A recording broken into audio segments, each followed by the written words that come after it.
So yun, nagastos natin 95 tsaka uy,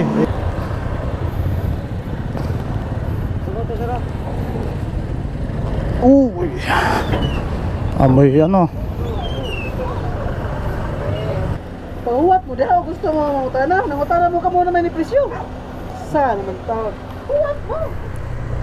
Ayan o, Bacolod Real Estate Development Corporation, Entrance B. Dito yung may mga sticker, dito yung wala. Sir, Dumangas, Iloilo. Dumanggas ka? Opo sir. Thank you. Kaliwa no? Roro Terminal, left side.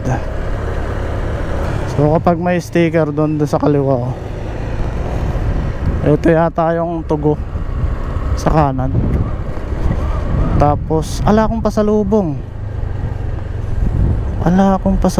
Tingin nga tayo ng pampasalubong dito.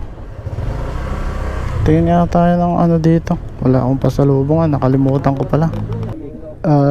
Entry ticket. Wala pa naman tong bayad, pero ito yung binigay sa atin ng gwardiya sa unang gate. Ito, nakabili tayo ng pampasalubong. Puno yung ano ko ba? Kasya pa yan. Kasya pa.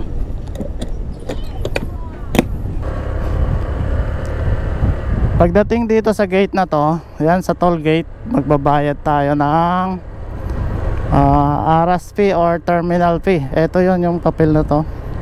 Ito, 2 wheels 93.30, 3 wheels 140. Meron akong 10 95. Oops, ya. Ay, ito pala, ticket 95. Tapos dito sir na Coast Guard. Coast Guard. Oh. Park mo muna yun.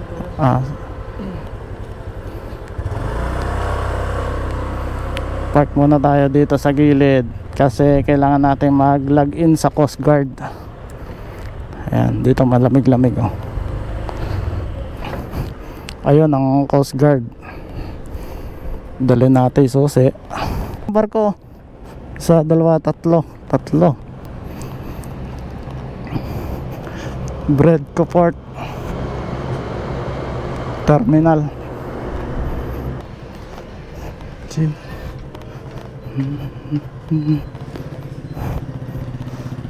So ito yung binigay sa atin. Nagbayad tayo ng 95. 93 lang talaga kung may barya ka. 93. Entrance clearance. Sir, dito lalagyan. Tanggal helmet.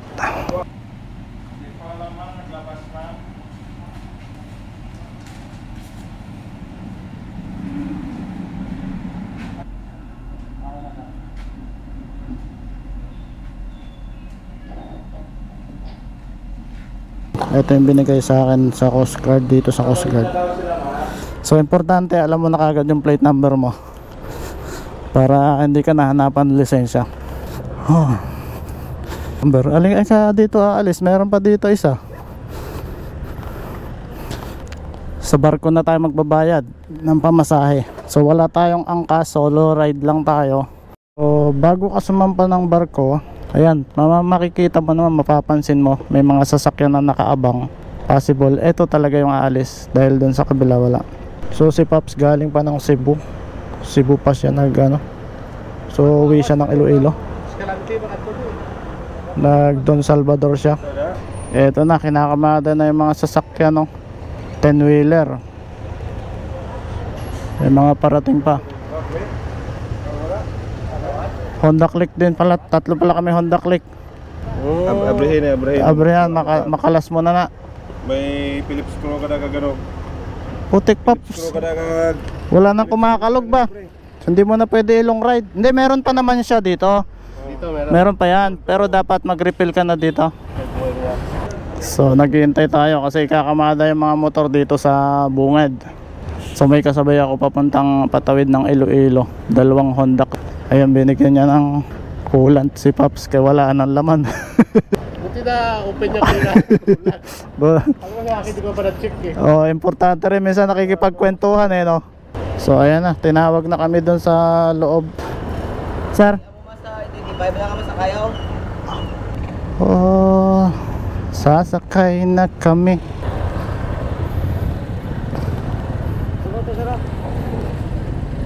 Uy, amoy ano, amoy daing. Pa-reverse to, pa-reverse. Ito, bayad na kami. Tapos 350. Ito sir. Doon sa loob. Sa loob daw.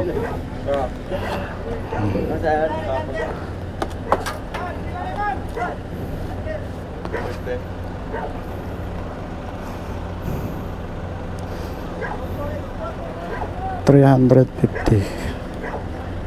Pahuwat mo, di ako gusto mo mangutana. Nangutana mo ka muna may ni presyo. Saan naman tawag? Huwag mo! Ni presyo naman mo niya. Mangutana ba yun? Amin na to.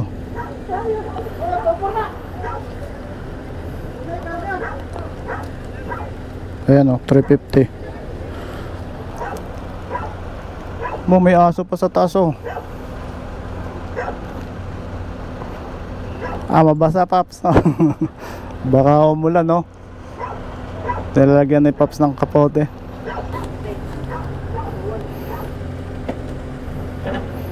Nilabas ko yung side stand para make sure na nakalock yung mga.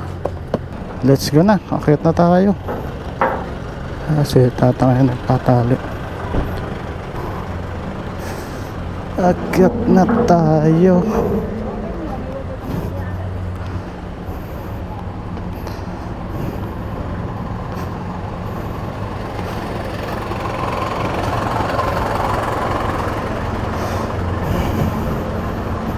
Yung iba kumakain na dito sa sasakyan.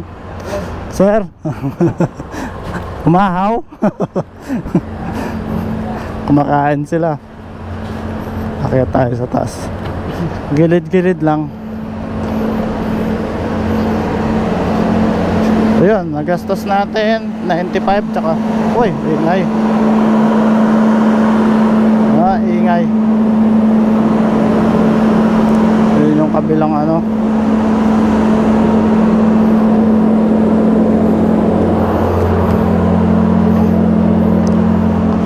Madami na. Ayun yung kabila. May sakay na rin oh. Ayun yung sinasabi ko, pinupuno pa lang yung isa. Yung kabila may sakay na. Time check tayo is 2:34 ng hapon at malapit na tayong dumaong sa Dumangas Port.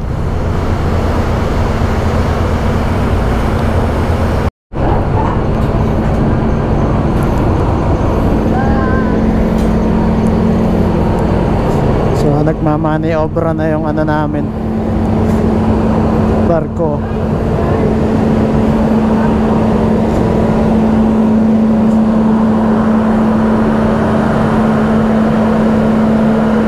Punta na tayo sa ano natin, sa pwesto natin, sa motor. Eto, kalasin na natin yung tali.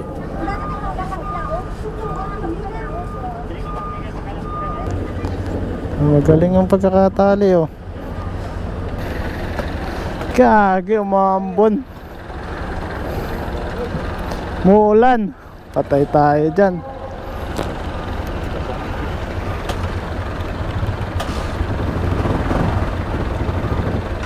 May kapote ko sa lalim eh.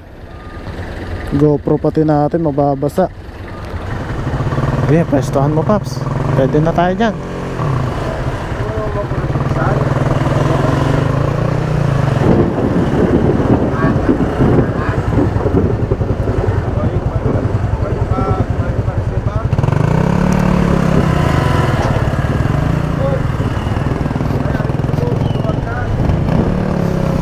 Oh, dumudulas oh.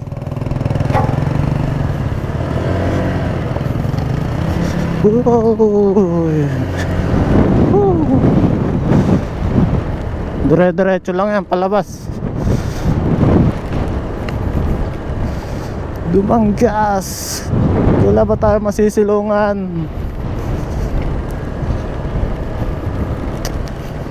Tayo dyan. Ulan.